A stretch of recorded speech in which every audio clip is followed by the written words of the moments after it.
Hello and welcome to the Hunters channel. I'm Ramez Riad and that's my very good friend, Mr. Farid Zaki from ATP Accounting. Hello Ramez and hello everyone. Welcome to the Hunters channel, Farid, and thanks for your time. Thank you for having me. Today we want to have a chat and we discuss a situation where we have vendors, they make some mistakes. So we would like to have this educational session to tell them, look, there are 5 big mistakes. We don't want to see anyone fall in those mistakes or make those mistakes.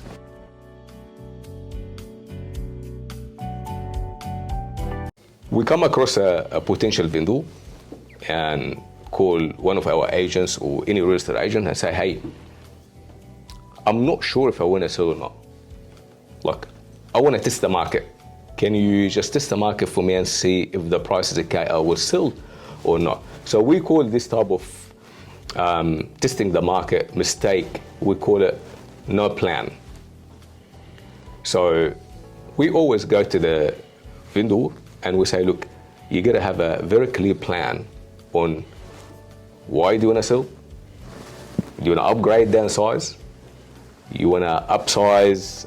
You want to sell to buy something else? You want to allocate somewhere else? You want to move, change suburb? Or what's the plan? And how much is going to cost you this plan? That's right. To do this transaction? How much is going to cost you? What's your thought about this financial decision that they're going to make? Yeah, look, I think it's very important, obviously, to analyze what is it that you want to achieve out of selling. Like you said, is it an upgrade? Is it a downsize? What are you trying to do? Because it's very important that once you have a plan of what do you want to achieve, you can then work with real estate like yourselves, where basically make a decision of how you're actually going to do that. It's very important that you take into account all the costs associated with selling. You know, if you are selling and buying somewhere else as well, you need to consider things like stamp duty, the potential capital gains tax, any other costs that might be associated. But it's very important that you first have a plan. What is it that you want to achieve out of the sale? Yeah. Because that will make it easier for yourselves and the vendor to work out why is it that they're doing it. Is it the right time to do what they're doing? Do you have like clients that come and see you say, hey, Farid, look, I want to sell my home. What's your advice? Do they come and ask you? Because we don't know. We are real estate agents. We go see a client and we have a chat. And look, when it comes to a financial advice, we tell them, look, we are not qualified to give a financial advice, yes, but we would recommend that you have a chat with your accountant. He knows your situation. He knows like your income, like, what you can afford and what you can't afford. Yes, yes. Does it happen often, like clients, they come and have a chat with you about it? Yeah, so they do. Obviously, we need to work in collaboration with financial planners as well as mortgage brokers, because at the end of the day, we are not financial planners, so we can't give financial advice as such, but we can talk to them about the process of selling. If the property is subject to capital gains tax, we can work out what the capital gains tax is going to be, and work out the costs associated with selling, like the real estate fees, like the marketing fees, if there is capital gains that's associated with that, as well as if they are buying something else, the cost of buying, the stamp duty and all of that, and then work out what is it that they want to do. Because if they are want to upgrade, which a lot of times people have outgrown their current home and they want to upgrade because their kids have gone a bit older and they need a bigger house, or they need to move a little bit closer to a certain location, whether it be for school or university, then they have a reason why they actually want to do that. But then they need to calculate, can they actually do that? And work out all the associated costs, and then work out with the new loan that they're going to have, are they going to be able to repay? Is the lender able to give them the loan as well? Because that's very important. So a lot of times people get stuck. They sell and then they find that they can't borrow the money for the new property, and then it becomes a bit of a problem, because they might have an issue where maybe their job has gone down or their business has gone down. And we see that as a result of the pandemic and the COVID, a lot of businesses struggled, and their serviceability to get the loan is actually less than what it usually is. So it's very important that they do their sums and work out whether they can afford it first, and the second thing is that whether the lender will lend them the money to do that. And that's a very important point for us as real estate agents. We always do that, but we would highly recommend, like, homeowners to ask your real estate agents when they come in to give you the appraisal, and to tell them what's your plan, so they can assist you and they can work towards your plan. Because we always say, like, there's no point to sell the home if you can't achieve your goal. So we need to find out what your goal is, and we work towards selling your home and assist you in, like, how can you achieve your goal and your dream, or what you would like to achieve from this.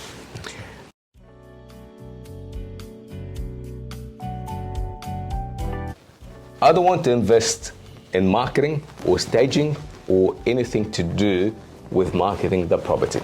That's one of the common concerns that we can see in potential sellers before they go on the market, or before they put their property on the market. Once they have the plan and everything is ready to go, I want to sell for a reason, say, hey, Ramez, I don't want to pay marketing. And honestly, no one wants to pay. But the downside of that is your property is not going to be visible. So as a result, any real estate agents, they're going to be working with a database of 100 to 100 active buyers, and God knows, like 60, 70,000 of inactive buyers in the database. But that's not enough. So we always recommend that you go with a live campaign.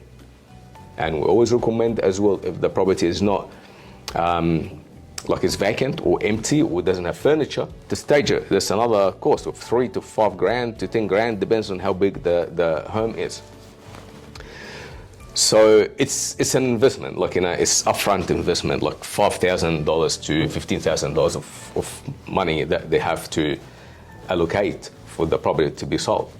Investing from a financial point of view, Fareed, I'll ask you this question, investing $5,000 or $10,000 to get you extra $100,000 as a result of getting more competition, getting more buyers, getting more interest, make your property visible and famous. From real estate point of view, we always say, like, if Coca-Cola or McDonald's came up with a new product, will they advertise it?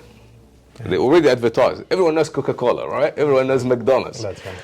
But would they advertise it, or they will keep it a secret? They have. I don't want to keep a house a secret. I want to advertise I can get you more money. Correct. Is that financial, like, feasible to invest in marketing to get more money? I think there's two factors that people need to consider, Ramez, in this situation. The first factor is the price that you're selling the property at, and what variances does that give you. So for example, if you're selling a property worth $500,000 and you could get a potential of 10% more on that, then you need to judge differently than if you're, say, selling a $5 million property and you could get a 10% variance on that.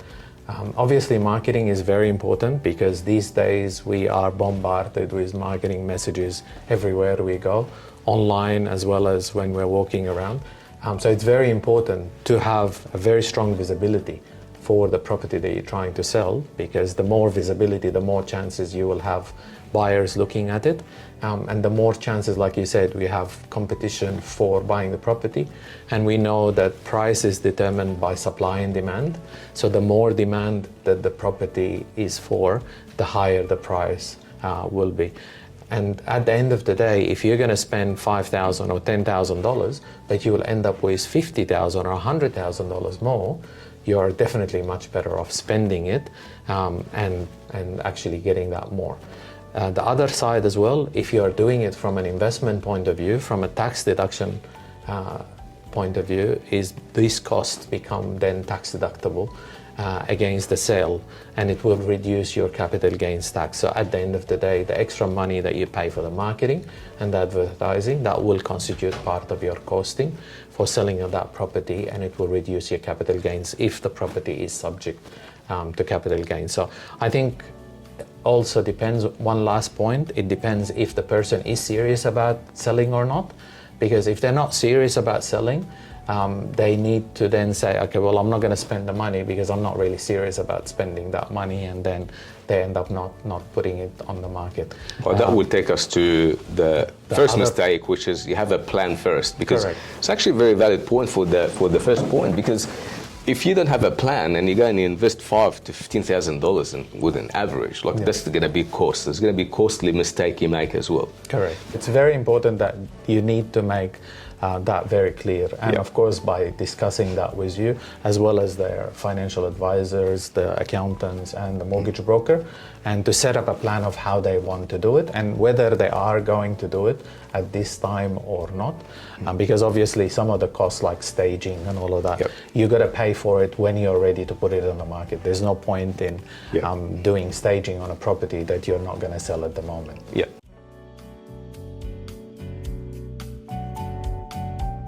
I heard this mistake in a good market and in a bad market. I will wait until the market gets better. And market crazy, like, you know, in the last 2 years, amazing. And you hear some vendors say, you know what, Ramez, I will wait until the market become better. And the fact is, no one knows if this market is better than tomorrow or not. It's a factor, you know? That's right, that's true. And you know what? We always say, like, you know, if we don't know if it's going to be better tomorrow to wait or not. No one knows, and no one can give you, like, you know, advice on it. We have like some signs. Interest rate can be a sign. COVID can be a sign. Even the COVID deceived us. Like, we thought during the COVID, the market is going to go down. But it didn't. And what happened? Yeah, it went up. Look, yeah. But the point is, look, and maybe we touched on this point before, that it really depends on what you want to do. Like, if you want to buy and sell on the same market, honestly, it doesn't matter if the market is up or down. Do you agree to this? Yes. Yeah. Look, I think, like you said, it would be nice if we have a crystal ball that can tell us what's going to happen tomorrow. Would be lovely. And next year. But unfortunately, we don't. Like you said, there's a lot of indicators that tells us where the market could potentially be going, but sometimes even these indicators are not really good. So I think that brings us to the point that you said, what is it, the plan that we are trying to achieve? Because at the end of the day, if there is a plan that you have, which you should have when you're selling the property, and you have achieved that plan by selling, then sell now. Because there's no point in holding and hoping that the market will get better.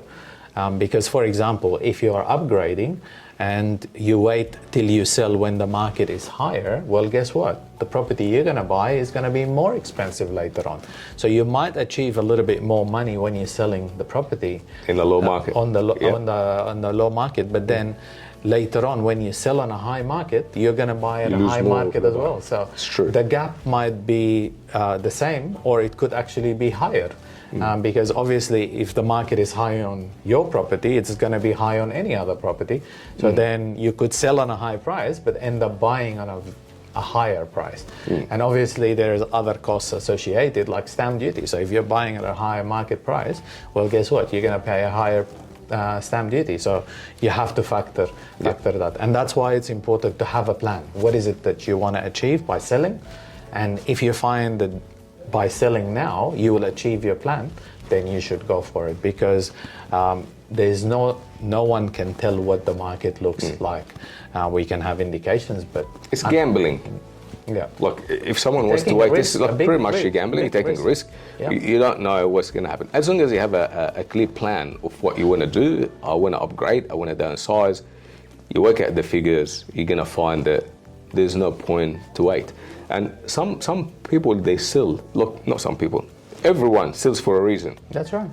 Look, I haven't seen anyone want to sell on the street, right? That's right. Like, everyone wants to sell. I want to sell to change my lifestyle. I want to sell to move from Sydney. It's too busy for me. I want to go to Queensland. Or it's too cold in Canberra. I want to go, whatever the reason is. So there will be a plan, and it's going to be all about your lifestyle. Correct. Maybe the only thing we're going to talk about it in a later point, like if you have an investment property. So we'll leave it for the last mistake. Yeah. All right. Sure.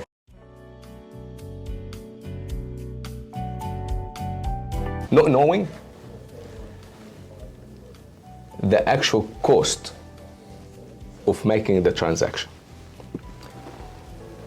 So we believe, like every seller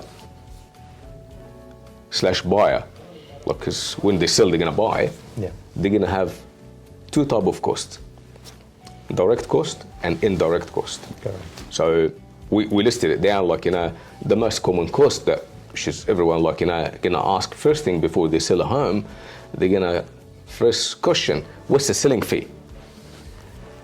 And the marketing fee, including staging, including, like, whatever, like, needs to be done to the property.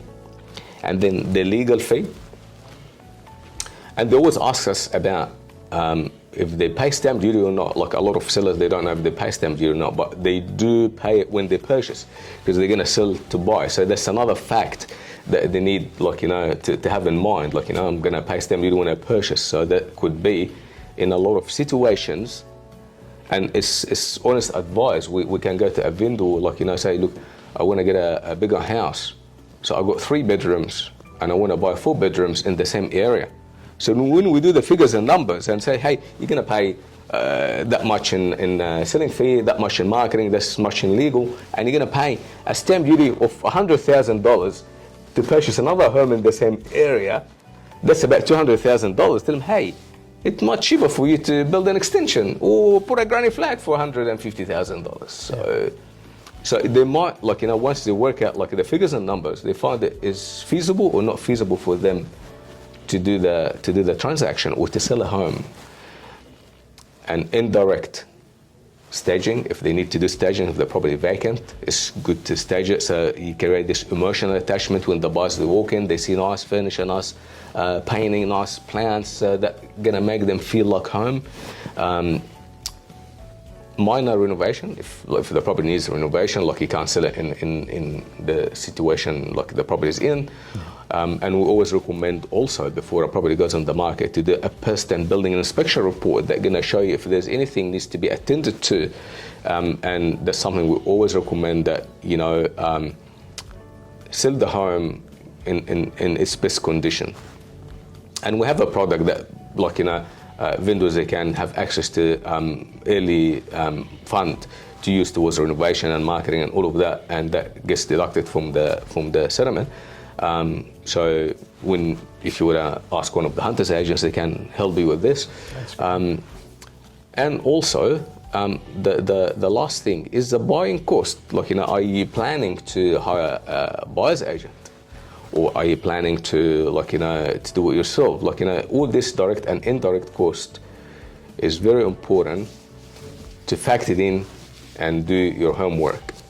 Fareed, have you ever had a situation where one of your clients come to you and say, can you work it out for me? Like what we spoke about, like, tell me if it's feasible or not. Did they do that? Did they ask you? Because we don't see it. We go and have a chat with them, and the vendors tell us, okay, let me have a chat with my accountant. Yes. Do they do this? Have you had this situation before? Look, sometimes they do, and especially if it's an investment property that's going to be subject to capital gains, then they obviously need to talk to us, because they need to factor in a cost like a capital gains tax, which could be huge in some instances. Unfortunately, sometimes they don't, and like you said, they then get caught out because the numbers actually didn't match up pretty good.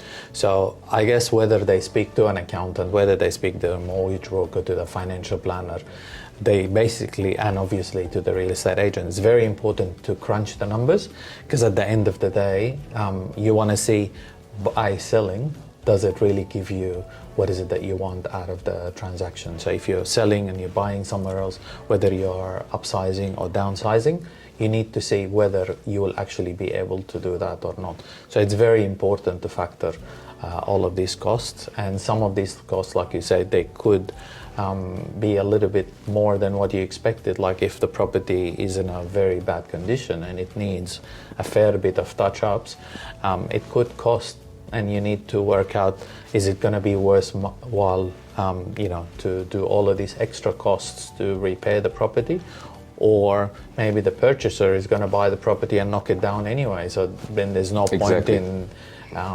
spending more money. So obviously it depends on the condition of the property. The property is in a very, very bad condition, and whoever is going to buy it is going to be knocking it down to rebuild it. Or if it's been rezoned, for example, and the person who is going to buy it is going to put units in it, or townhouses or things like that. So obviously they don't really care about the state of the property. And that's really where advice is very important in reference to the zoning. And you guys will be able to help them with that. 100%, yeah. And basically then make that decision. And if the purchaser is going to be buying it to live in it, obviously you want it to look good and you want it to be in the best condition that it possibly can. So it's very important to crunch the numbers so that you can work out, is it worthwhile to spend a little bit of more money and give you a better return than you not spending that money, and then you will end up with a lower return. Because guess what, a lot of times first impressions do count. So if a buyer comes in and looks at the property the first time and they like it, they fall in love in it, they're going to buy it straight away, right? So it's very important to have a well presented property, whatever the situation is.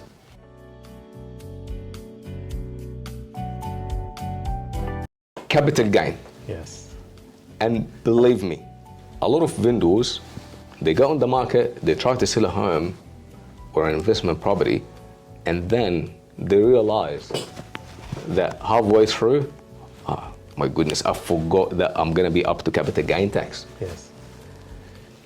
And when they come to ask us, we always send them back to you, and they need to work out how it works. And when they ask us, it's just out of the most simple way I describe it is sort of income tax.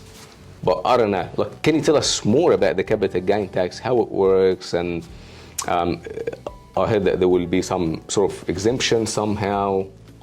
Can you tell us a bit more about it? So I'll tell you a little bit more. Obviously, whatever we say is general purpose advice. Whoever is considering their personal situation, they have to consult with their personal accountant, because obviously this is general advice. The way that capital gains work, basically, if it is a property that is not your principal place of residence, it will be subject to capital gains tax. The way the capital gains work is you basically look at the cost price that you bought the property and look at the selling price that you bought the property, and then any costs associated, you subtract that from the selling price. If you held the property for more than 12 months, you get 50% exemption, and then the other 50% is put onto your personal tax rate, and you pay the tax rate that you are on. So for example, typical example, a husband and wife have a property, and for example, they bought it for $600,000, they sold it for $1 million, they made $400,000 capital gain. If they held it for more than 12 months, then we disregard the first 50% of that 400,000. So then the balance will be 200,000, and then the 200, if it's been split between the husband and wife, then each of them will receive 100,000 in their income, and they will have to pay their marginal tax on that. So it's very important, like you said, to work out the capital gains tax. Obviously, there could be different rates for the husband and the wife if one is earning more money, because remember, capital gains tax is worked out on their marginal tax rate. So if one is earning more money, they might end up paying more tax. But my advice is, like you said, it's very important, if you know that this is an investment property, that it's not your principal place of residence. And by the way, this could be something that you had in the past, because sometimes it happens like that, where the person might be living in it at the moment, but they might have had it as an investment property for the last 5 years.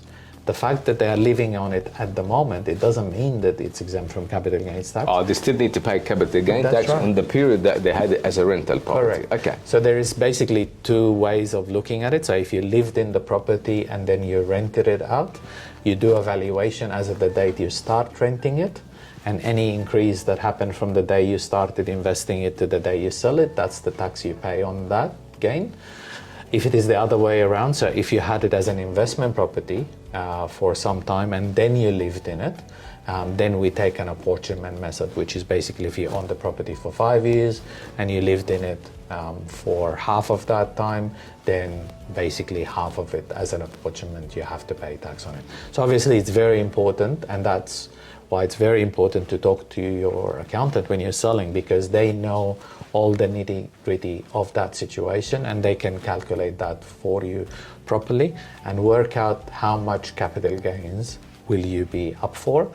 Obviously, very important as well is when you're selling a property, we look at the contract price, which is effectively the exchange date rather than the settlement date, because a lot of people get this confused. And it's very important that you work out when will the contract date fall, because obviously if the contract date falls before a specific financial year, so before the 30th of June, so if I exchange on a property today, and even if I'm settling after July, technically I would have been made to have sold the property in this financial year, and then you need to factor in if this year your income is higher or next year your income is higher, and maybe you can do some tax planning where effectively you say, you know what, this financial year my income is much higher than next year, so I am better off to sell next financial year than I do this year, or the other way around. So if this year your income is lower than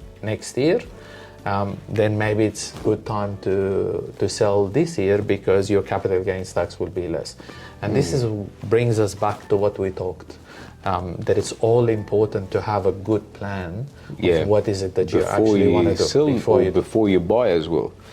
So Farid, like one more situation, like, you know, we sell a property in auction, or even before the auction, or like, you know, or a buyer walks in and say to us, hey, that's my offer, I want to buy it. Let me ask my accountant if I should buy it under a personal name or a company name. What's the tax implication of that?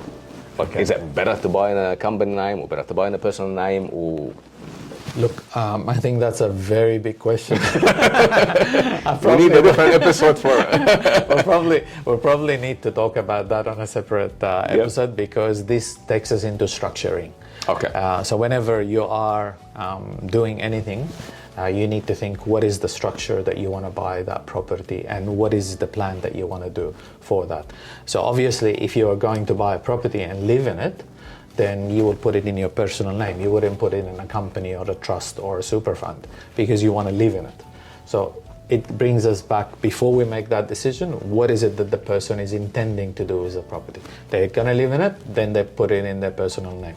If they are going to use it as an investment, are they going to invest it as in they buy it, they just rent it out? Is that type of the investment? Are they planning to buy it, knock down and construct other dwellings and then sell them? Are they planning to buy, knock down, construct and rent? What is it that they want to do? Because each of these scenarios could mean that they would do it in a separate structure, because obviously what do you want to do with the property, that will determine. So the easiest one, if you're going to live in it, you would obviously not put it in any entity, because if you do, then you're going to be subject to capital gains tax when you don't need to, when you have the principal place of residence exemption. The second thing is, if you are going to just have it for investment, you need to factor it, what is it that you want to achieve again, because obviously it will have effects on your tax, and that's why it's important to talk to the accountant, because you could be buying a property because you want negative gearing in your tax.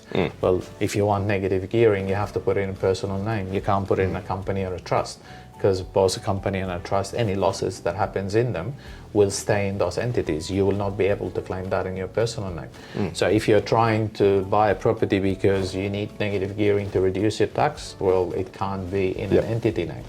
And then with the entities, you then need to decide what entity. Is it a company? Is it a trust? Is it a superannuation fund? And all of that have different rules, and it's very important that you know the rules, so you know what is it that you can actually do.